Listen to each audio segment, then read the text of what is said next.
The November air smelled of rot and regret. Elias Blackwood hadn't breathed it in 5 years.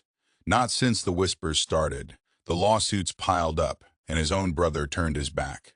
He parked the rental Serie sensible sedan, a far cry from the vintage Mustang he'd driven in his younger days at the edge of the gravel lot.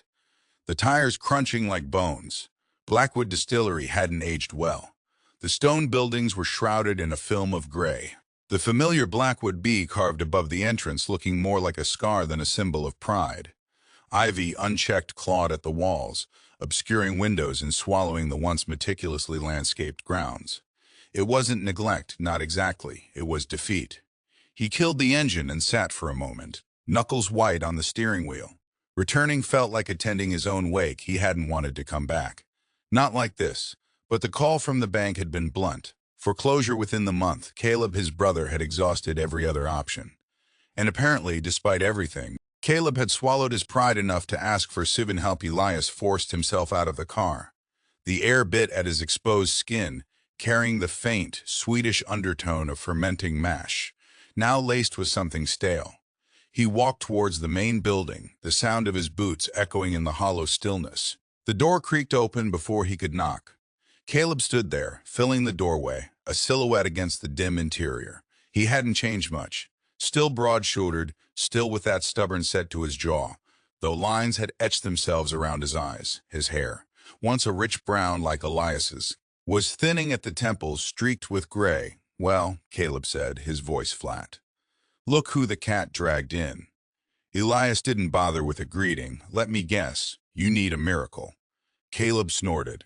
"A miracle and a bottomless wallet. You always did have a knack for both." The jab landed, familiar and expected. Their rivalry had been a constant since childhood, a quiet competition for their father's attention, for the right to inherit the Blackwood legacy. The irony wasn't lost on Elias. He'd been exiled, while Caleb had inherited everything, and was now driving it into the ground.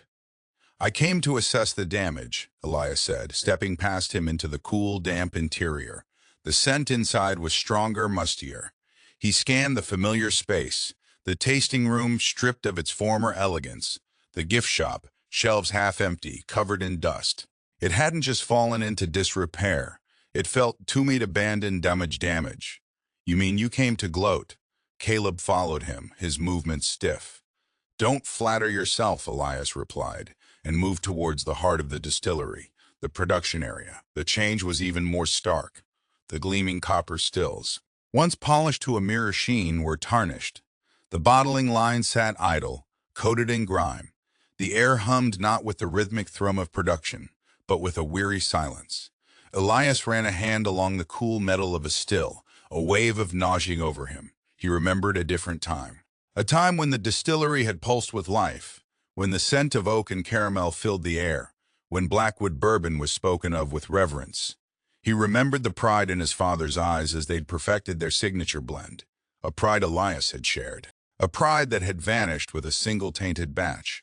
The memory hit him like a physical blow.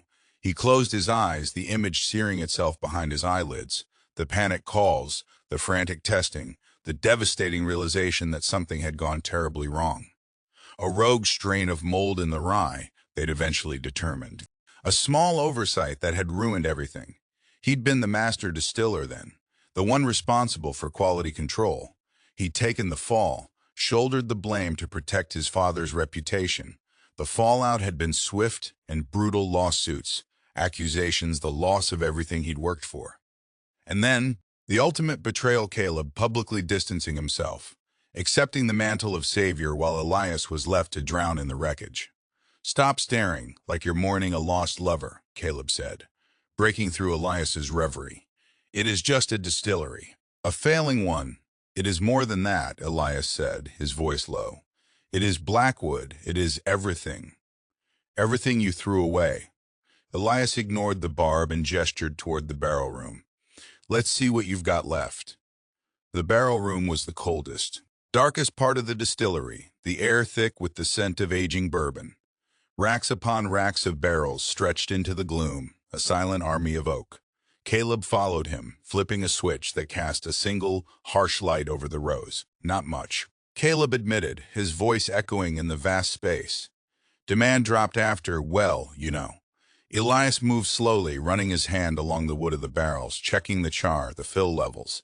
Most were young, barely matured.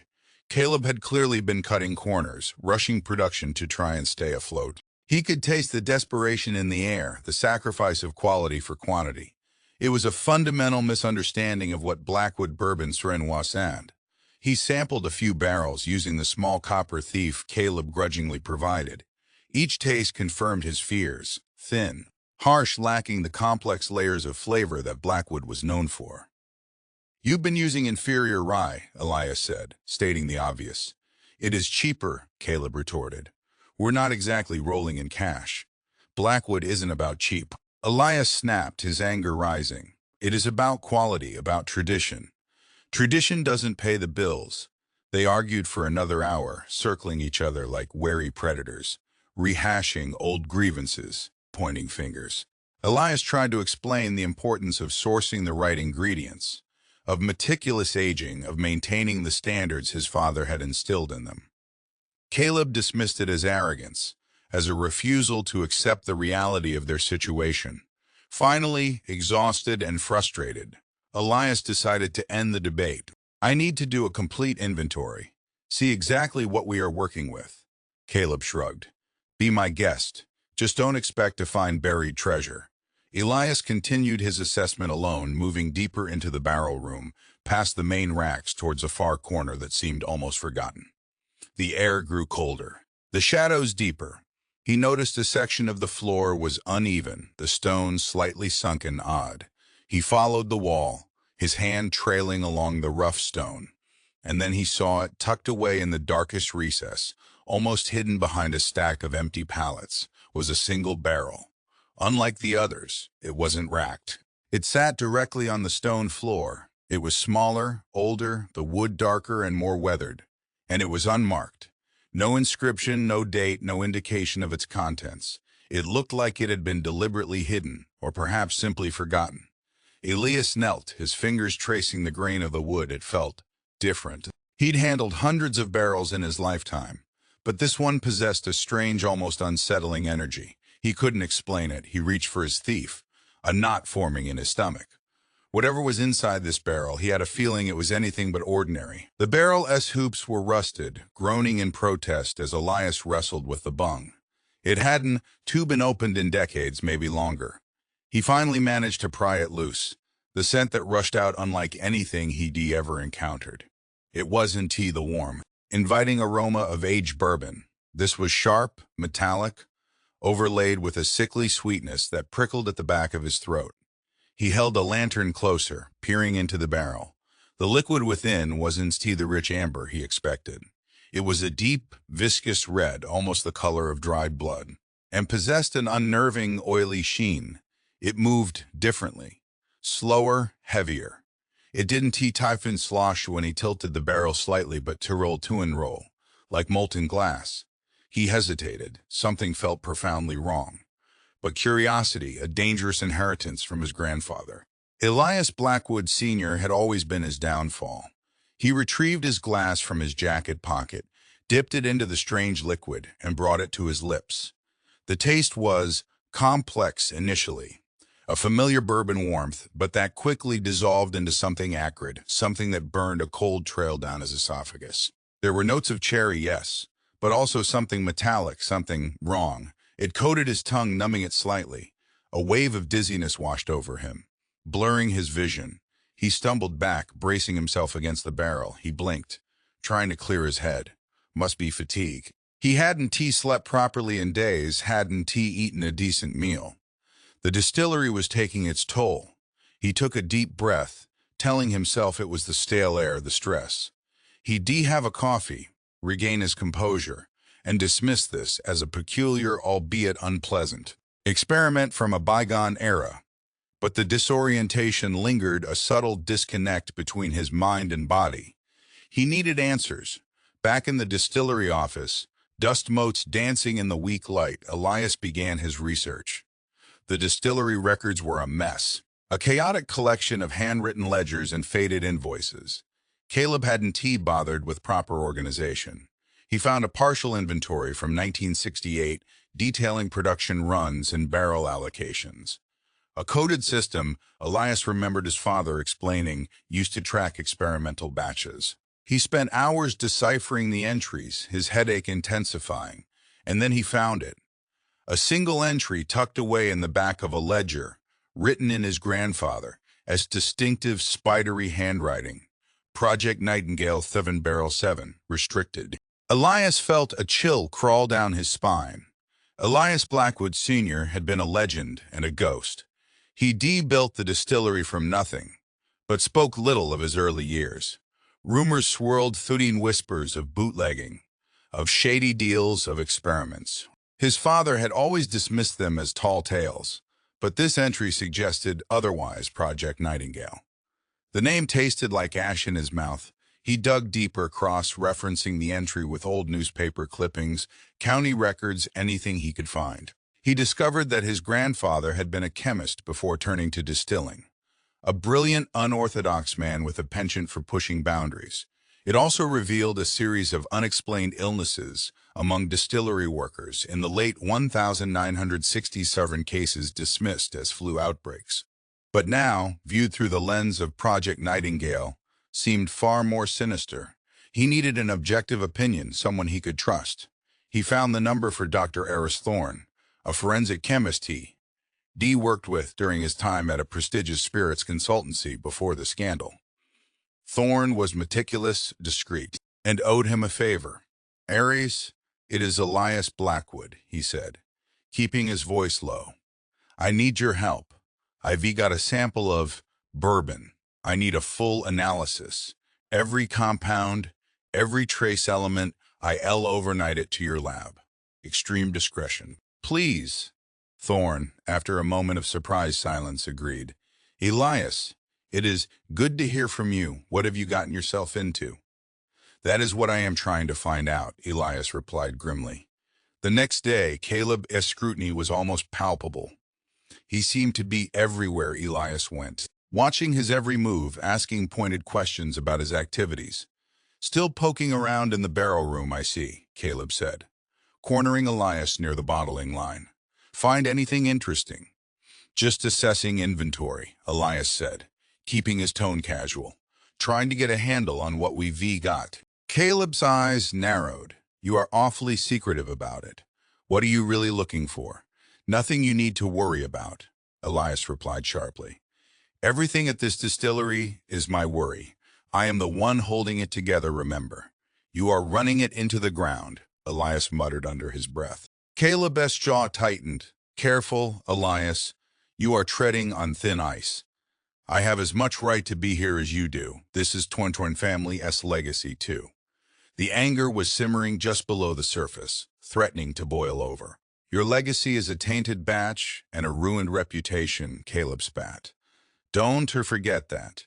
Elias clenched his fists, fighting to maintain control.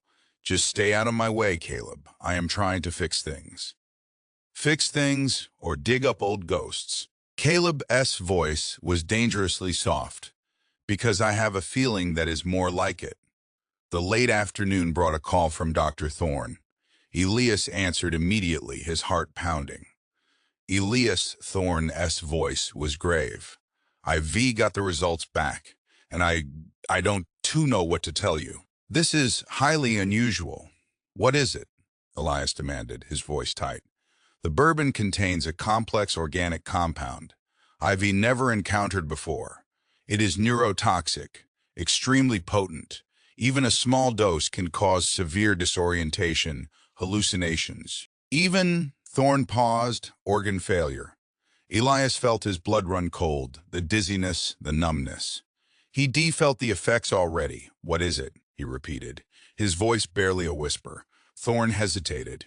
"I am running further tests, but preliminary analysis suggests it is a modified form of aconitine, derived from monkshood, a highly poisonous plant." "Monkshood," Elias echoed, the name sending a fresh wave of dread through him. "What was my grandfather doing with monkshood?" "I don't know, Elias, but whatever he was doing, he was experimenting with something dangerous. And whatever is in that barrel, it is not bourbon." The line went silent for a moment. Then Thorne added, his voice laced with urgency. Elias, you need to be incredibly careful. This isn't just about the distillery anymore. This is about your health and potentially something far, far worse. Before Elias could respond, the call cut out. He stared at the phone, his hand trembling. He was poisoned, and the ghosts of Blackwood Distillery were stirring, revealing a darkness he hadn't imagined. He looked out the window, towards the barrel room, its shadowed recesses suddenly menacing. He had unlocked a secret, and he had a terrifying feeling it had unlocked something him as well. The metallic tang of fear lingered on Elias' tongue, a bitter aftertaste to Thorne.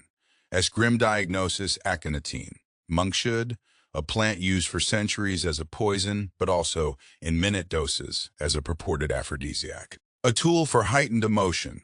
His grandfather hadn't been making bourbon.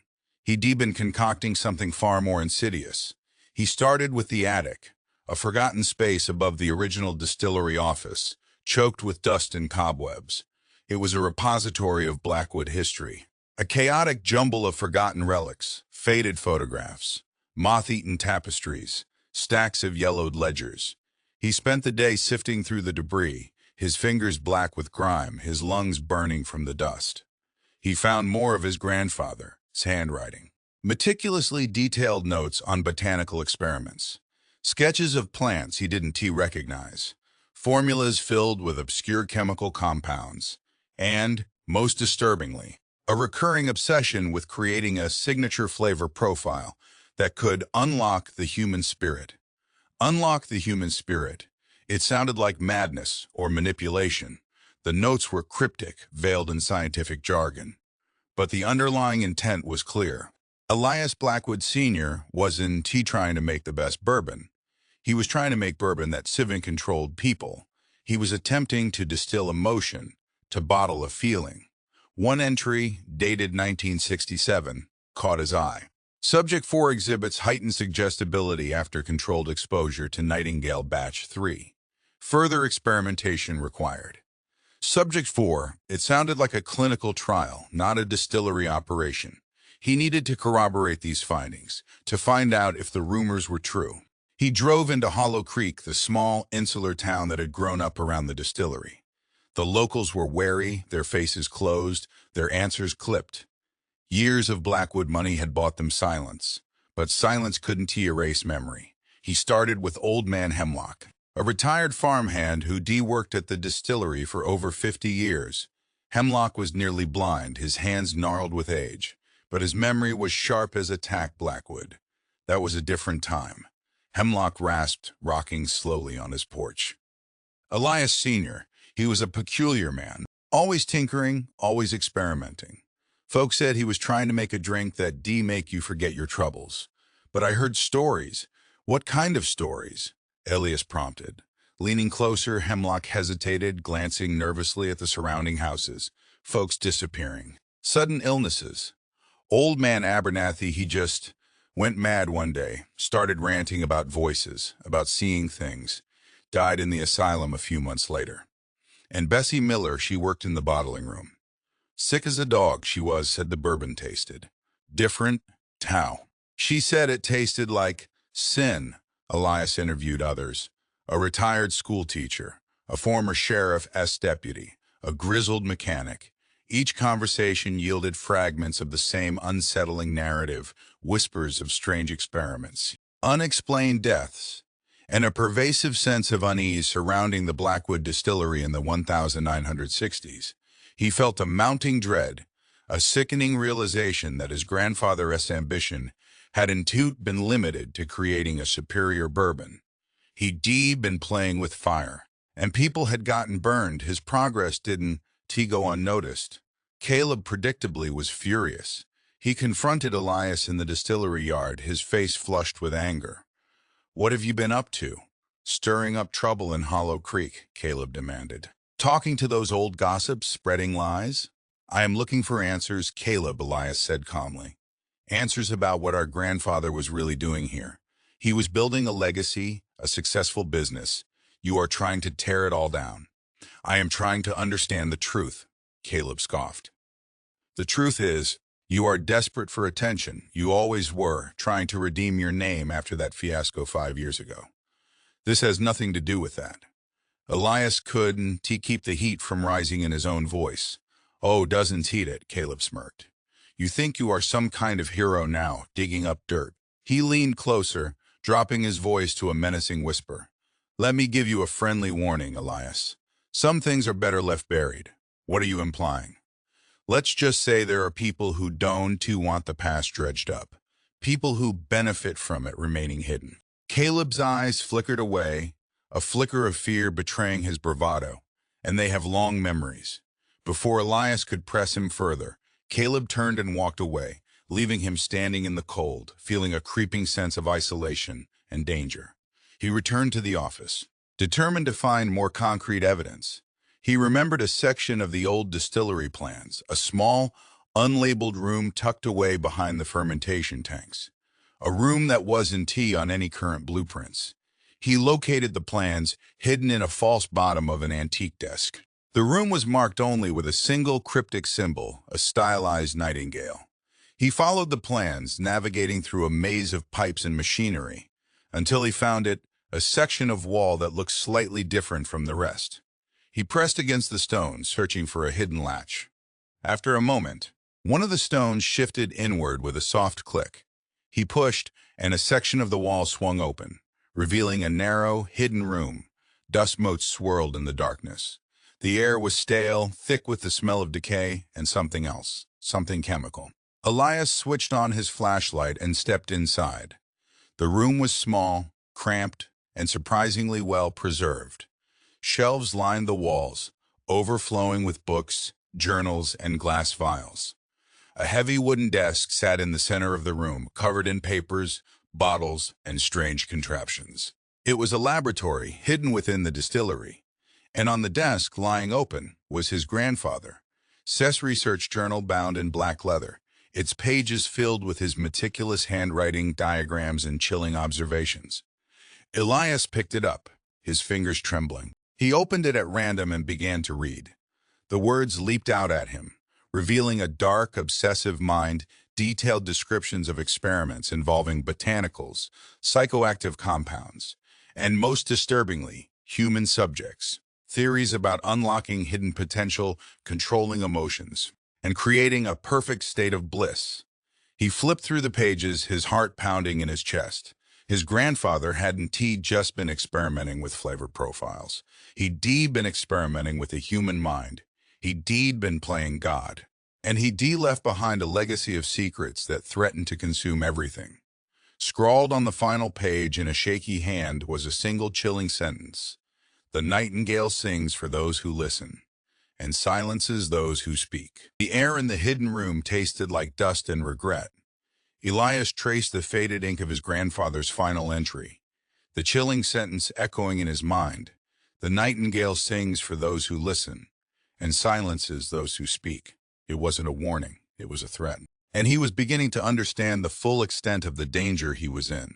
He devoured the research journal, hour after hour, fueled by coffee and a gnawing sense of dread. The more he read, the clearer it became.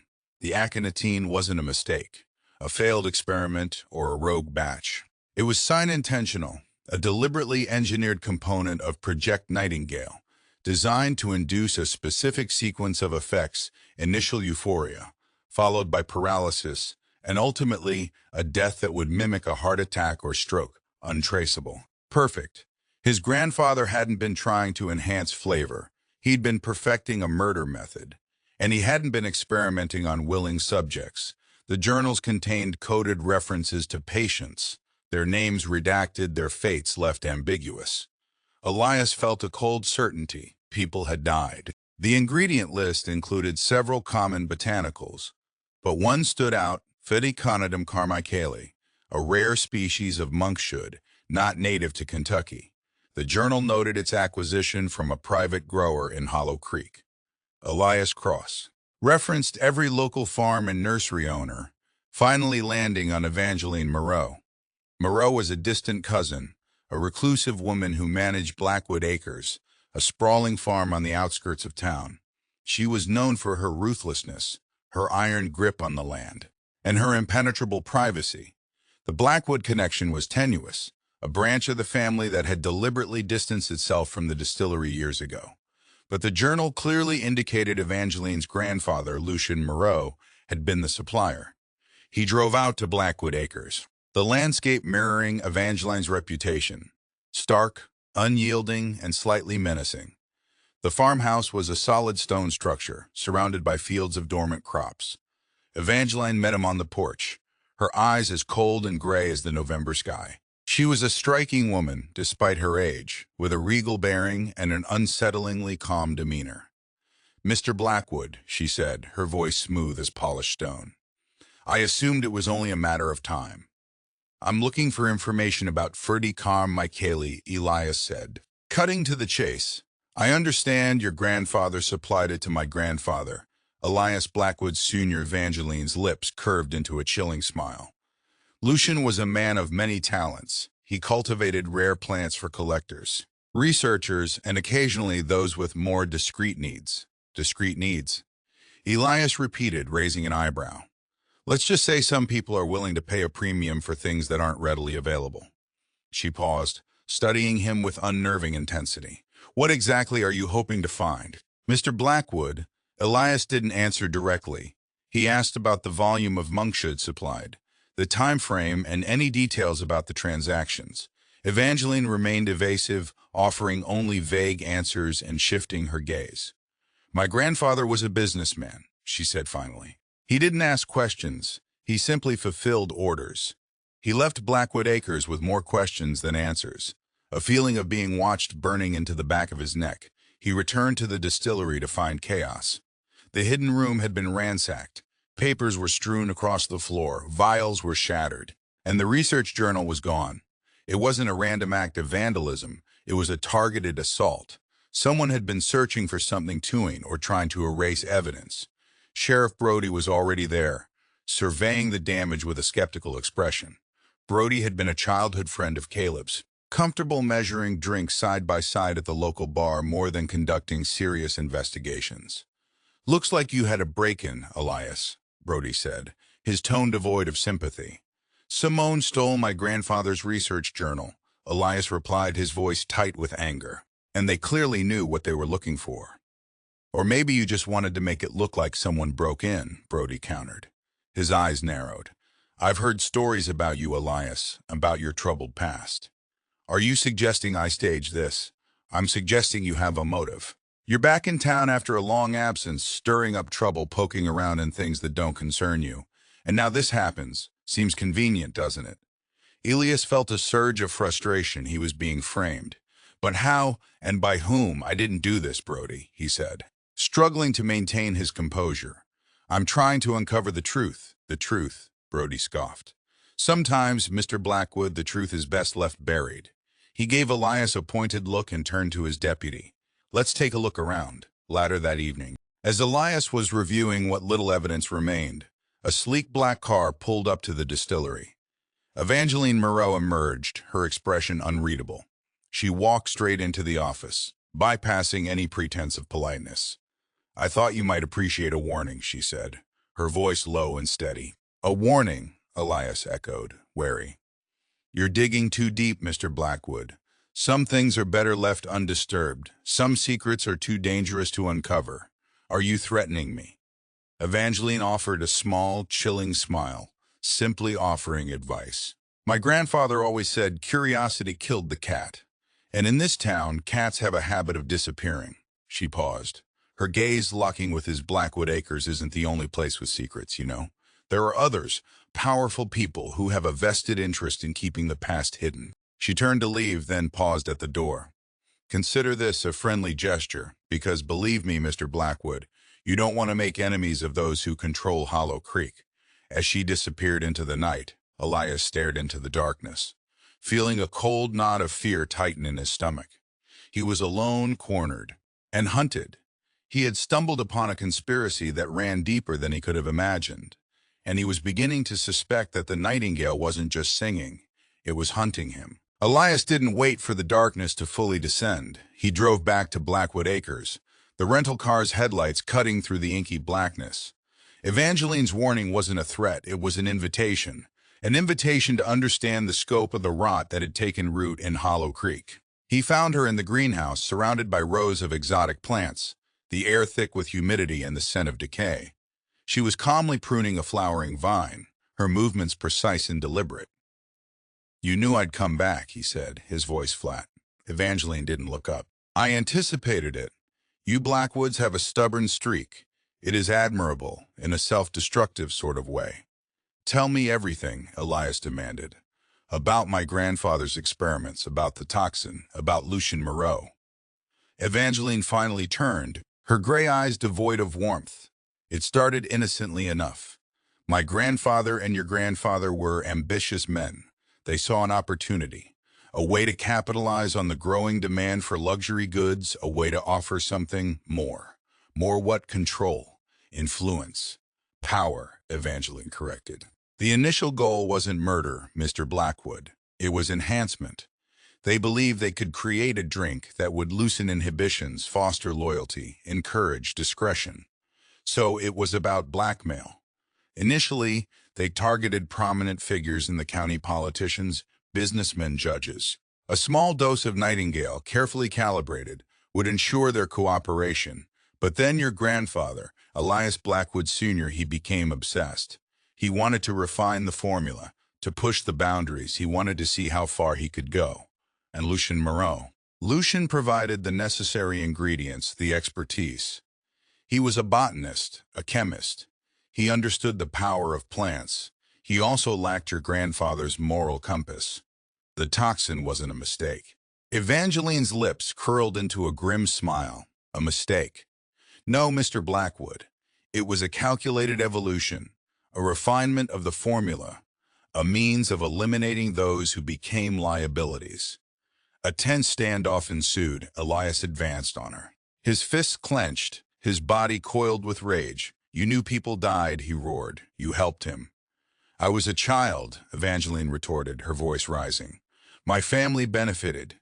Yes, we secured our future, but I wasn't involved in the details." He lunged for her, grabbing her arm. She twisted free, her movements surprisingly strong.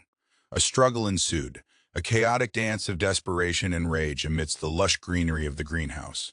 They crashed into tables, knocking over pots and scattering dirt. He managed to pin her against a shelf, his hand over her mouth to stifle her screams. "Where is it?" he demanded, his voice barely a whisper. "The current supply of the toxin. What are you planning to do with it?" Evangeline's eyes blazed with defiance. "You think you can stop us? You think you can unravel decades of careful planning?" Suddenly, a voice boomed from the doorway. "What is going on here, Caleb?" He stood there, gun drawn, his face a mask of fury.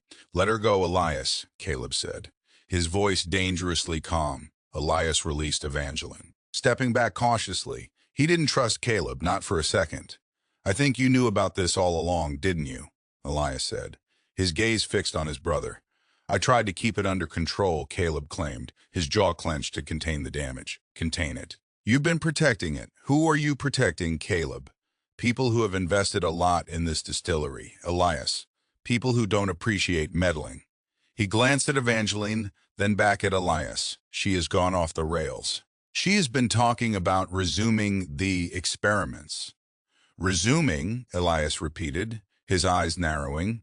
"You didn't stop it, did you?" Evangeline, regaining her composure, spoke up. "He knows. He has been supplying the monkshood again, small batches. Enough to taint limited edition bottles. Targeted assassinations. That is the plan, Elias. Slow, deniable, perfect." Caleb's face flushed crimson. "That is a lie." "Is it, Caleb?" Evangeline sneered. "Or are you just afraid of who will be exposed?" She revealed that a prominent local businessman, Arthur Penhaligon, a significant investor in the distillery, had been a direct beneficiary of the original scheme and was overseeing the new operation. "Penhaligon," Elias exclaimed. Recognizing the name, Penhaligon was a pillar of the community, a philanthropist, a man of impeccable reputation.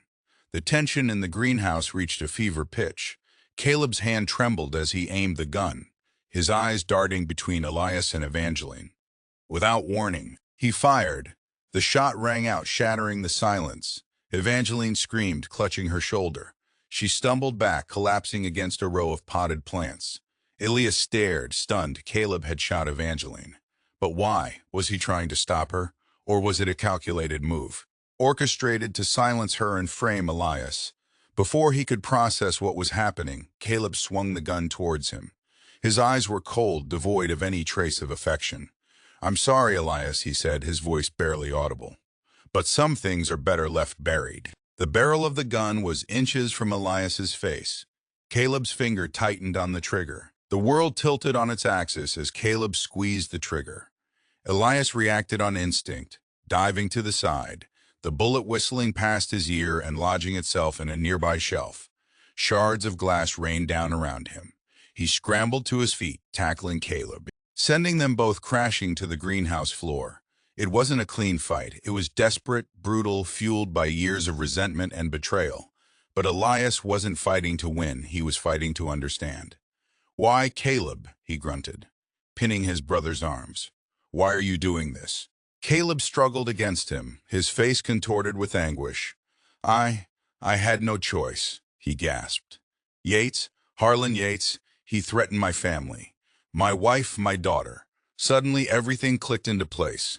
Harlan Yates, the wealthy investor, the pillar of the community, the silent partner who'd been pulling the strings all along. "Yates made you do this?" Elias demanded, loosening his grip slightly. Caleb nodded, tears streaming down his face.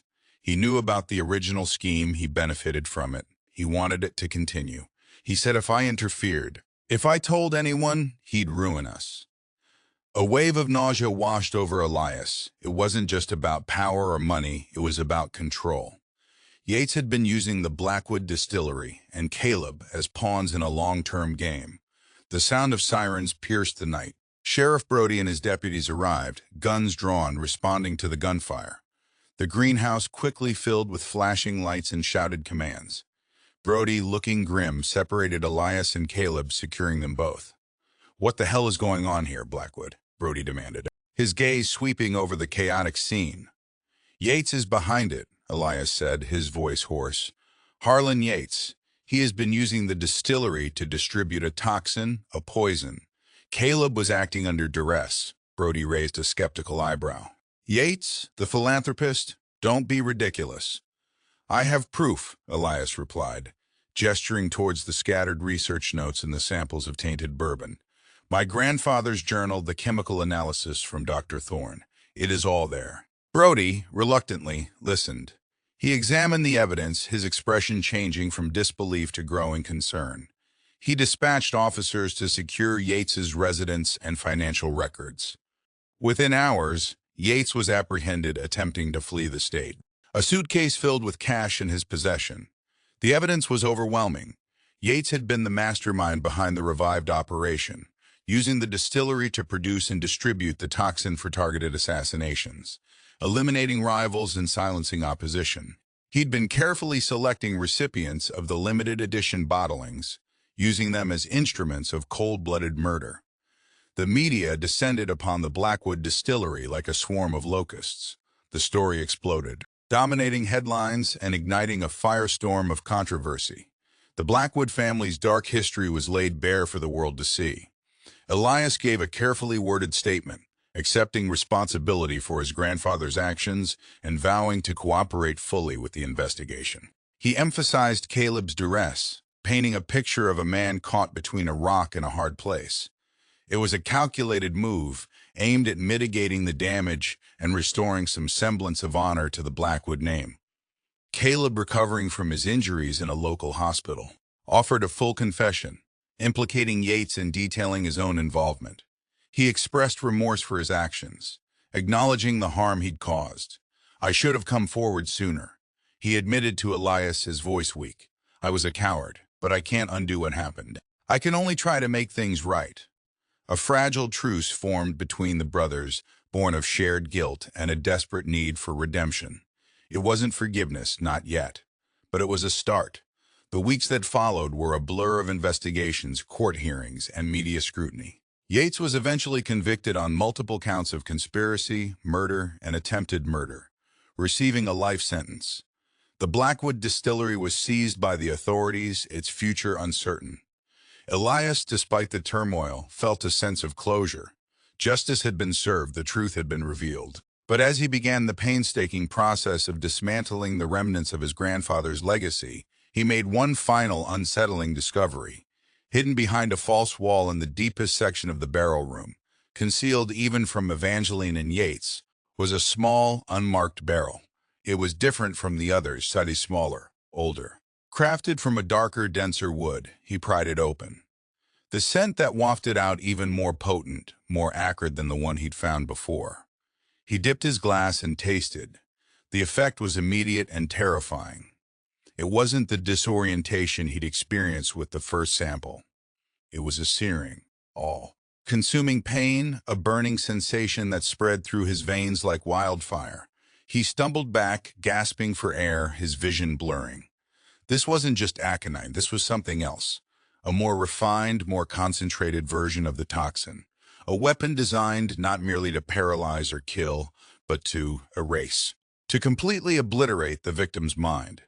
As the darkness closed in, Elias realized with chilling clarity that he hadn't uncovered the full extent of his grandfather's madness. The nightingale hadn't just sung. It had perfected its killing song, and there was still a final terrifying verse yet to be revealed. The pain in Elias's veins subsided, leaving behind a chilling residue of fear. He'd barely managed to stumble out of the barrel room before collapsing, his body racked with tremors. Dr. Thorne, alerted by a frantic call from Caleb, arrived quickly, administering an antidote and stabilizing him. That was highly concentrated, Thorne said grimly, examining the sample from the small barrel. A significantly refined version of the toxin. Your grandfather wasn't just experimenting, Elias. He was perfecting a weapon. The ratio of aconitine to other compounds was altered. Thorne explained, enhancing its neurotoxic properties and rendering it nearly undetectable. This wasn't meant for quick assassinations. It was designed for slow corruption, for subtle manipulation. Tracing the origin of this more potent formula led them to Arthur Penhaligon's seemingly innocuous hobby, local history specifically, to Dr. Alistair Finch, a retired professor and respected historian who had authored several books on Hollow Creek's founding families, including the Blackwoods. Finch had been a close confidant of Elias Blackwood Sr., frequently consulting on the distillery's historical records. He'd also been the keeper of secrets. When confronted, Finch initially denied any involvement, feigning ignorance. But the evidence was irrefutable. Records of clandestine financial transactions, coded correspondence, and Finch's own meticulously detailed notes outlining the precise formulation of the enhanced toxin. It wasn't about money, Finch confessed finally, his voice barely a whisper. Not initially, it was about control. About shaping the future of Hollow Creek, he explained that Elias Blackwood Sr. had become disillusioned with the democratic process, believing that local politics were too easily swayed by short-sighted interests. He envisioned a more guided approach, a subtle influence exerted through key individuals in positions of power. The toxin wasn't meant to kill, Finch said, his eyes vacant. It was meant to persuade, to ensure that the right people held the right positions to protect Hollow Creek from itself. Elias stared at him, horrified. The scale of his grandfather's ambition was breathtaking. He hadn't been a rogue chemist. He'd been a puppet master, weaving a web of control that had spanned decades. You helped him, Elias said, his voice trembling with fury. You enabled this madness. I believed it was for the greater good, Finch replied, his voice devoid of emotion. I believed I was protecting Hollow Creek. A tense confrontation ensued in Finch's cluttered study, a battlefield of books and forgotten memories. Caleb, surprisingly, stood by Elias's side, offering a silent, resolute support. It was a far cry from their earlier animosity. The shared burden of their family's legacy had forged an unlikely alliance. Finch, cornered and broken, descended into a psychological breakdown, rambling incoherently about the necessity of order, the dangers of chaos, and the righteousness of his cause. He paced the room, his eyes wild, his hands shaking. You don't understand, he muttered, clutching a dusty volume of local history. Someone has to protect this town. Someone has to ensure its survival. The tension reached a breaking point. Finch, reaching for a letter opener, made a desperate lunge towards Elias. Caleb intervened, disarming him with practiced efficiency, but it was too late. Finch, overcome with despair and a lifetime of guilt, turned the letter opener inward, collapsing to the floor. The room fell silent, save for the muffled sobs of Elias and Caleb. The aftermath was a slow, arduous process of rebuilding. The Blackwood Distillery, stripped of its illicit secrets, was partially restored. A new board was appointed, committed to transparency and ethical practices. Elias, despite his reservations, agreed to oversee the operation, driven by a sense of obligation to honor his father's original vision. The press scrutiny eventually subsided, replaced by a weary acceptance. Hollow Creek began to heal, slowly shedding the shadow of its dark past. Elias and Caleb, meanwhile, began to rebuild their relationship. It wasn't easy. Years of resentment and mistrust couldn't be erased overnight, but they started with small gestures, shared meals, quiet conversations. They acknowledged their shared flaws, their individual contributions to the family's downfall. They recognized that they were both victims of their grandfather's ambition. One afternoon, while clearing out the last of his grandfather's lab, Elias stumbled upon a hidden compartment in the floor. Inside, he found a single, undated journal. It was different from the others. Smaller and bound in plain leather. He opened it, his heart pounding with trepidation. The handwriting was unmistakable Thuti, his grandfather's spidery script, but the contents were unsettling. The entry didn't detail the toxin's creation or its intended use. It spoke of something far grander, far more sinister. It mentioned other collaborators, other projects, other towns. It named individuals, powerful figures from across the state, subtly involved in a network of corruption that stretched far beyond Hollow Creek. The nightingale sings in many cities, the entry concluded. The chorus is growing, and the world is listening. Elias closed the journal, a chill running down his spine. He thought he'd uncovered the full extent of the conspiracy. He'd been wrong. The story wasn't over. It was just beginning. The devil's due wasn't settled. It was merely deferred. And as he stared out at the rolling hills of Hollow Creek, he knew, with a chilling certainty, that he was about to be drawn into a darkness far deeper than he could have ever imagined.